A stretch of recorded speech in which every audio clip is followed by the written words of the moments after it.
Porque a gente vai voltar a falar então sobre essas novas revelações da Vaza Jato, com mensagens apontando uma perseguição do procurador Deltan Dallagnol a ministros do STF, principalmente Gilmar Mendes. Conversamos agora com o jurista Hugo Albuquerque. Oi, Hugo, tudo bom? Bem-vindo aqui no Bom para Todos novamente. Boa tarde, Thalita. Eu que agradeço o convite. Uma boa tarde aos telespectadores, aos integrantes da mesa, o professor Maringoni. Então é isso, né? Mais uma revelação bombástica, né? Eu estava agora há pouco no fórum e vi a repercussão. Então, é mais uma denúncia grave de que a Lava Jato ela funcionava como qualquer um elemento jurídico totalmente estranho, um corpo político, quase como um corpo estranho no interior da máquina de justiça brasileira, onde, quando a gente lê e escuta os vazamentos, nenhuma daquelas figuras acreditava naquela encenação. Eles sabiam muito bem que era uma encenação, o que não é muito incomum no que diz respeito à oligarquia brasileira, na maneira como ela se relaciona com a justiça, né? No fim das contas, quem acredita nessa máquina de justiça tal como ela é, muitas vezes é a esquerda, é o povo, mas a elite que integra essa máquina de justiça não acredita muito nela, não. E os integrantes da Lava Jato tampouco, né? E o que se comprova aí é que o STF, que foi central, seja pelas suas decisões, seja pelas suas omissões, foi central para que a Lava Jato pudesse transcorrer como transcorreu, ele agiu, seja pelo apoio de alguns ministros à causa do Deltan e do Moro, ou pelo constrangimento que foi feito contra outros ministros que não eram simpáticos ao funcionamento da Lava Jato ou ao impacto político da Lava Jato, como o caso do ministro Gilmar Mendes, que é uma figura insuspeita de qualquer esquerdismo, insuspeita de simpatias pelo PT, mas que talvez se opusesse à Lava Jato por uma série de coisas, dentre elas o impacto real sobre o funcionamento da democracia brasileira, não a democracia no sentido amplo, mas a democracia no sentido liberal. O ministro Gilmar Mendes temia, talvez com alguma razão, que se as coisas corressem como correram, daria aí. Muita gente achava que não. Muita gente de boa fé, grande parte da nossa sociedade, mas muitos juristas, muitos políticos, muita gente de esquerda, muita gente progressista, pensou que não. E, inclusive, tratava como quase uma teoria da conspiração. E agora está se revelando, é isso. Sim. A Lava Jato, numa total... Como você mesmo disse, o próprio Deltan fala, né? Ele é avisado, na verdade, ele é informado, olha, você está indo além das suas funções, isso não é função de procurador. E ele sabe o que ele está fazendo, que é contrário às funções dele. Então, muito interessante.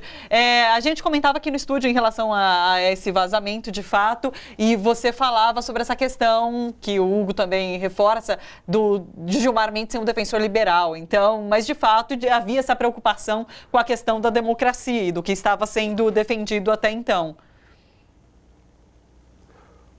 Sim, sem dúvida alguma.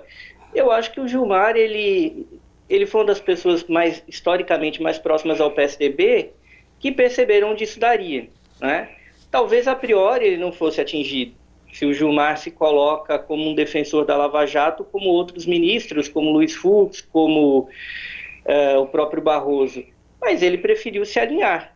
Ele preferiu não se alinhar, ele preferiu confrontar esse estado de coisas, porque, na verdade, todos aqueles tucanos que não quiseram confrontar a Lava Jato foram poupados. Vide a maneira elogiosa como o então juiz Moro, hoje em dia ministro da Justiça, se referia ao Fernando Henrique Cardoso.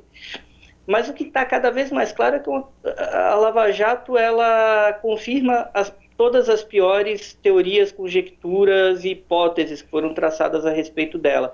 Que era um tanto óbvio diante da análise, digamos, científica dos autos, dos muitos processos, da técnica empregada, da mistura entre polícia, entre Ministério Público e Judiciário, é uma coisa totalmente indevida. Mas a sociedade, com a sua justa indignação em relação à corrupção, ela acabou sendo levada a acreditar que aquilo era por um bem maior, a parte da sociedade que compreendeu, da opinião pública, que compreendeu que haviam abusos.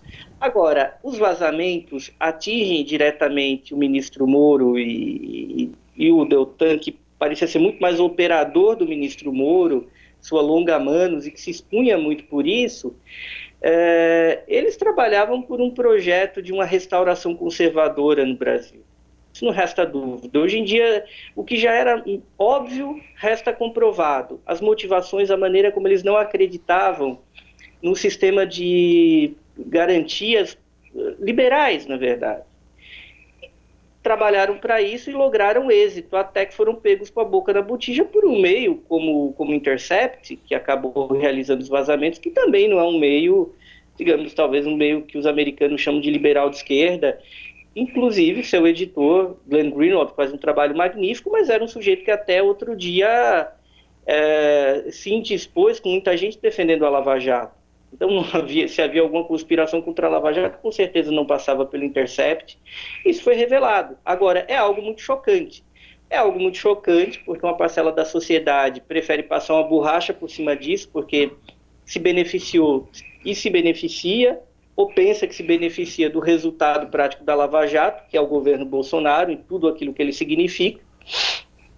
E uma outra parte é levada a crer, e uma outra parte da sociedade se encontra ainda muito confusa, porque durante muito tempo foi dito e repetido na mídia que a Lava Jato seria a redenção da República. E agora, diante dessas notícias, é um turning point, é uma virada muito brusca para a opinião pública que está acompanhando, mas acompanhando sem entender, porque você passa 4 anos ouvindo uma coisa e agora ocorre outra, as pessoas ficam, no mínimo, confusas. Sim.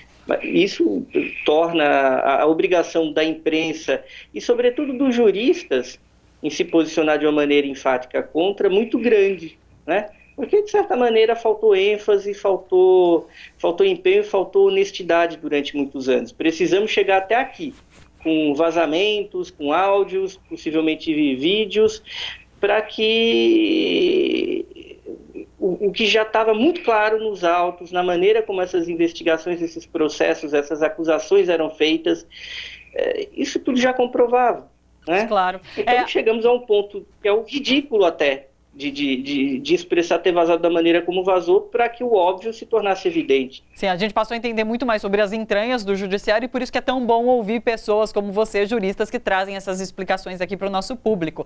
Muito obrigada, Hugo, pela participação. Olha só, você que curte a TVT e quer contribuir com a gente para que a nossa programação chegue cada vez mais longe, se inscreva no nosso canal do YouTube /Rede TVT e torne-se membro. Ou então faça a sua contribuição em nosso Catarse. É só acessar catarse.me/TVT. A gente agradece.